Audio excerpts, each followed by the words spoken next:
We're breaking in because we have a developing situation at Marysville Pilchuck High School right now. Police are responding to the high school, a possible shooting. Let's get right to Jim Foreman, who's been tracking the information, trying to get some more details for us. Jim, what do we know so far? Well, we know that there is a massive response to the high school. Let's switch now to Sky King, just arriving on the scene. We can tell you that there are reports that there is an active shooter involved. If I have my back to you from time to time, I'm monitoring both our police radios and our official stream of information. It appears as though an active shooter scenario is playing out. We have to be cautious here in that it's not clear how many people may have been injured, although Airlift Northwest, the helicopter Life Flight Service, has told us they have 2 of their aircraft en route to the scene. So look at all those students that are running across the courtyard right there. It's a little bit of both, right? We've seen sort of just police officers walking around, but as you see from these live pictures, you can see students running across that plaza. There you go, more students running in a single file line, escaping from classrooms or wherever those buildings are. This is a sprawling campus, as Jim mentioned. We're talking about 2,500 kids at Marysville Pilchuck High. My colleague Jennifer Sullivan from the Seattle Times, our newspaper partner, is now reporting that the gunman is dead of a self-inflicted wound. That from a very reliable reporter, Jennifer Sullivan, over at the Times. I'll have to tell you that that does link up with what I've been hearing on the police radios, and we've been very careful in what we've reported to you because clearly there's a lot of concern among parents. Parents who are probably watching us right now wondering, what do we do? Where do we go? Do we go to the school? There are a number of school buses that you're seeing here that have pulled up to escort these kids to a safe place, and you can see some of these kids getting onto those buses right now. At 11:36, this is not normally when these buses show up. The shooting happened at 10:45 this morning. We're told in the cafeteria. If that's the case, a number of students were probably in the cafeteria at the time. I'm about a block away from the roundabout that is in front of Millsbury Pilchuck High School. That's where the police blockade is, keeping parents back. Parents are quite anxious, looking for news. They're being told that occasional student is getting a message out or a text message to their parents, but they're being told that their kids have been told not to text their parents, not to tweet. What information they're getting is that the kids will be loaded onto buses at the high school and will be transported to a church that is a couple of blocks away at 116th Street Northeast and 51st Avenue Northeast.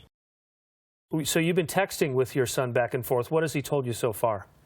He's just said that the school has been on lockdown and that he's been hiding in a closet in the classroom with some classmates.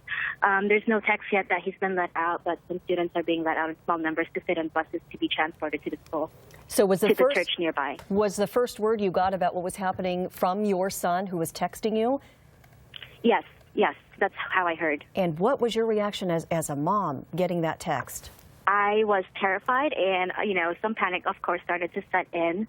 But I told my other half that what was going on, and we decided to come here just to make sure everything is okay with him. Spoke with a few parents who kind of described the scene inside the school. I'm actually going to ask one of them a question right now. Sanford Torres, you have a son in school. What was he able to tell you? And he was in the cafeteria. What was he able to tell you about what happened? He told me that he was 40 feet away from the actual shooting and that like 6 kids were injured. And you've been able to contact him. How's he doing? He is scared. He is very scared, and he's still inside the school. Students are going to be taken from Marysville Pilchuck High School to this church parking lot a couple of blocks away. What we're hearing from the district is that a couple of things can happen. Some students may be taken home by bus. They also may be signed out to their parent at that location there, either through law enforcement or school administrators. So as you can see, There are some parents gathered in the parking lot there. So again, our Dan Casuto just tweeted this out, parents being advised not to approach Marysville Pilchuck High School. At this very moment, we have officers on scene that are clearing all of the buildings on campus to make sure that there is no longer an active threat. And the students, are there any students still holed up in the school or anywhere else on campus as far as you know? I don't know the status of all of the students. I know that we are in the process of evacuating them. Yeah, I was right there. Tell us what happened. It was just a big group of kids. The whole table was filled up. A big round table right next to the door of the cafeteria, and I was sitting at the table right next to the round table, and I was just eating my food. I just got done eating my food, and he was quiet. He was just sitting there. Everyone was talking.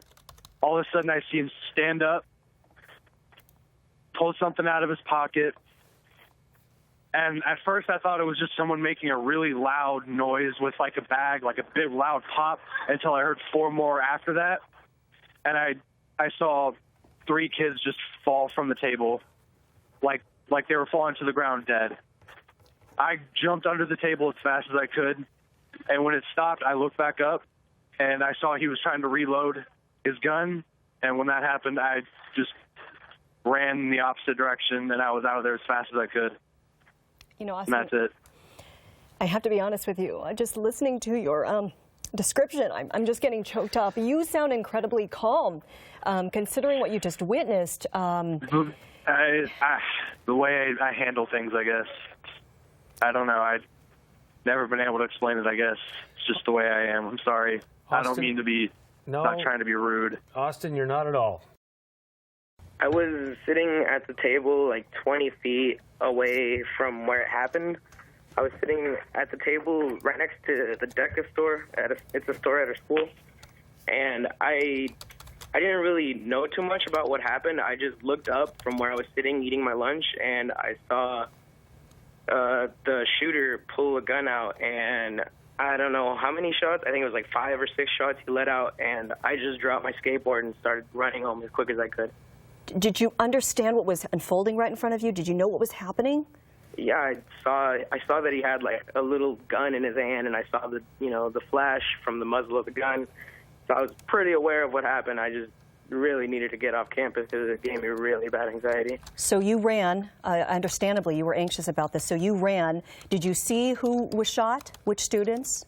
I saw like a couple people who were shot. I don't, as you guys said, I'm not supposed to mention any names or anything.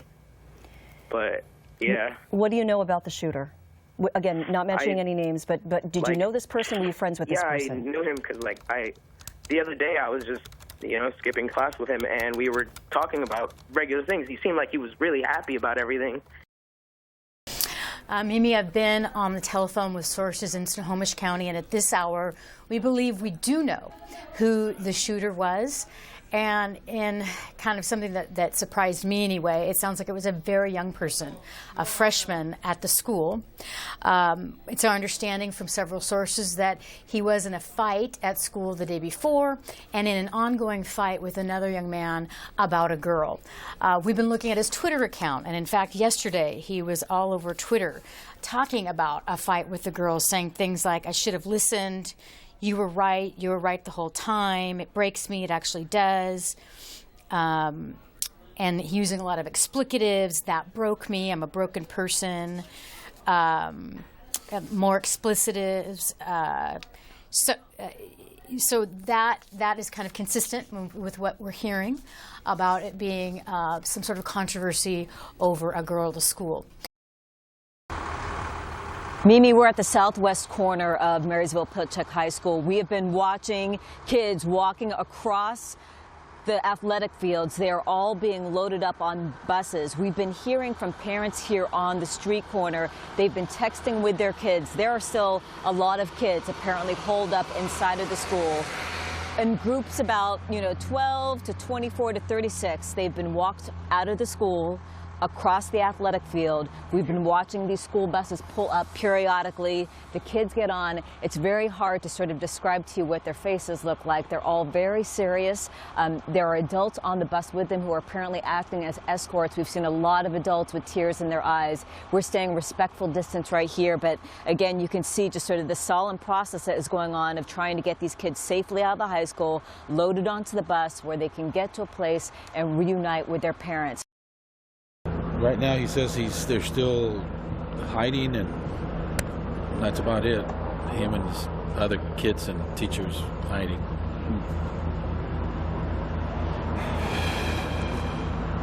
How did you hear? He texted me when that happened. He was looking for me, paranoid, scared. We haven't heard anything yet. Nothing. Everybody's calling, and we just don't know. So this is a live picture at Schulte's Community Church. I'm just not going to talk for a while. Let's just look at this. So do they have any figures at all? Have you guys heard anything about numbers? Our reporter at the scene, as you can see, it's just, shock. It's starting to set in. Tearful students being reunited with their parents on probably what will be the worst day of their lives. What's it been like just waiting and waiting to finally get your arms around those kids? Oh, waiting and waiting is the worst part. Once I saw them, I think it was this massive sigh of relief, but very hard waiting. Waiting is the hardest part, they always say, but, I'm very glad that I got to hug them and see them and make sure that they were okay. And when you did hug them, what were those emotions that went through you? Oh my goodness, I felt like a mom who had just seen her babies for the first time. That overwhelming, deep in your belly kind of love, Our news staff is in the field right now. Our chief photographer, Scott Jensen, S. Jensen K5, just tweeted this picture out. This picture just takes your breath away. When you look, this is probably that field where our reporter was earlier today, but this is a young man just praying with his hand on a chain link fence. People are using the hashtag on Twitter, Pray for Pilchuck. When this shooting happened, it's not just something that affects Marysville. It affects our entire community. As it happens, this hits home for all of us. What I'm hearing exactly is that the shooter, whose name is Jalen Freiberg, a freshman at that school, that Jalen was very calm that day and was actually, I think, as you just heard, a very popular student, well-liked, did not seem like a dark person who was depressed and, walked around looking lonely or bullied or what have you. We have some video to show you right now. This is of Jalen just 1 week ago in the homecoming court. So obviously this is homecoming time of year. All of the high schools have a big football game for it, and they elect a homecoming king and a prince and all that. And there is Jalen, the shooter, being honored at the football game. He is a football player, as in the homecoming court. And usually, those are decided by the kids. So that tells you, yes, in fact, he was popular. He was respected. He comes from a very well-respected family, member of the Tulalip tribe, and they have members of his family have been in leadership positions with the tribe, have been very well known in the fishing industry. All right, you are now looking at video of Airlift Northwest. They are bringing a male patient from Providence and Everett to Harborview. This is the Harborview landing zone right now. And this is a live picture. This is a live picture. Dr. Roberts did say that they were able to stabilize this patient enough so that he could be transported to Harborview, the major trauma center for the Pacific Northwest. Let's go to King 5's Greg Copeland, who's been watching social media and the reaction from around the area and the world. This one actually we just got a couple minutes ago from Seattle Pacific University. Obviously went through their own ordeal here not very long ago, and it says, "Our hearts and prayers are with everyone involved in the tragic shooting today at MPHS. The SPU community stands with you." And then we got another one here from Jermaine Kearse of the Seahawks, tweeted a while ago. Very simple, and a lot of people are just doing this as well, just keeping it short. Pray for Pilchuck. King 5's Glenn Farley has covered the school mapping project since Colorado's Columbine tragedy back in 1999. And Glenn, what did you find out about this situation? Well, there's some good news to report to you tonight. You know, Snohomish County was one of the first, if not the first in the state to start moving in this direction.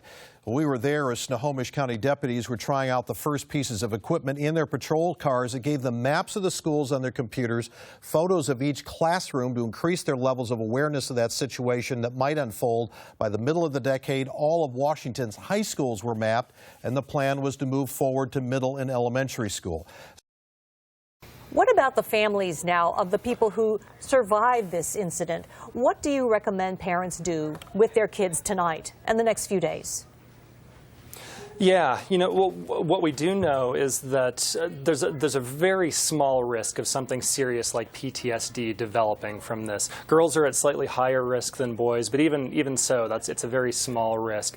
What we also know is that short-term stress can be tremendously disrupting to the kids. You know, the parents should be looking for problems with sleeping, problems with appetite, maybe a lot of anger, a lot of confusion. You know, you're talking to your kids and it seems like they aren't even hearing you, or like their mind is somewhere else.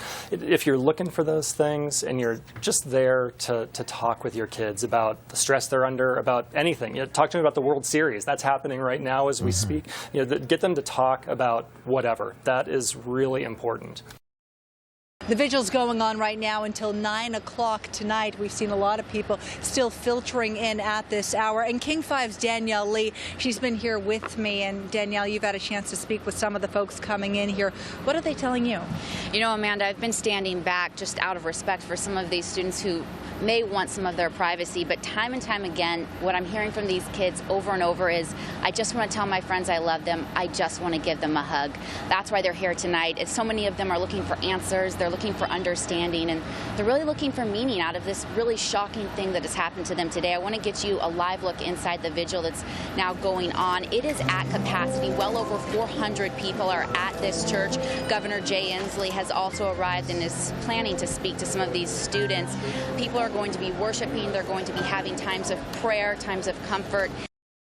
We're continuing to learn brand new information here at Harborview Medical Center, where 2 victims are here tonight, and we have confirmed with family members that both of the victims here at Harborview are related to the shooter, Jalen Freiberg. Now, one of the victims, 15-year-old Andrew Freiberg, is inside in critical condition with a head injury, and another victim, 14-year-old Nate Hatch, is inside after he was shot in the jaw today. And just minutes ago, I sat down with Don Hatch. That is the grandfather to Nate Hatch, and he told me about his friendship, his grandson's friendship rather, with the shooter. And he also told me what he told his grandson as he sat and prayed by his bedside minutes ago.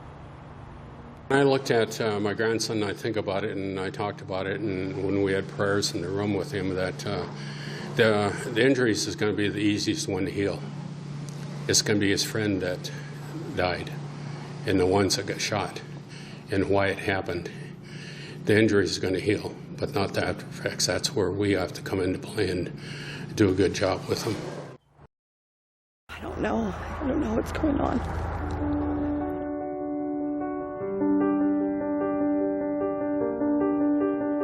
PD responding to a shooting at Marysville Pilchuck High School in the cafeteria. Snowpack clear. We haven't heard anything yet. Nothing. Everybody's calling and we just don't know. My daughter goes to school here and she said that everybody heard shots fired. I'm worried, sick about my son. It's scary, it's hard. Let's go, everybody, single file, let's go. We're praying for all the kids involved. We just want to hold our daughter. Yeah.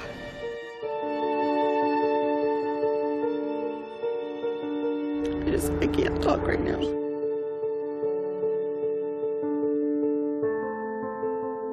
I knew he was okay. I knew because I'd talked to him, but until you actually hug him and see him, you've got to hug him. You have to actually see for your own eyes that they're okay.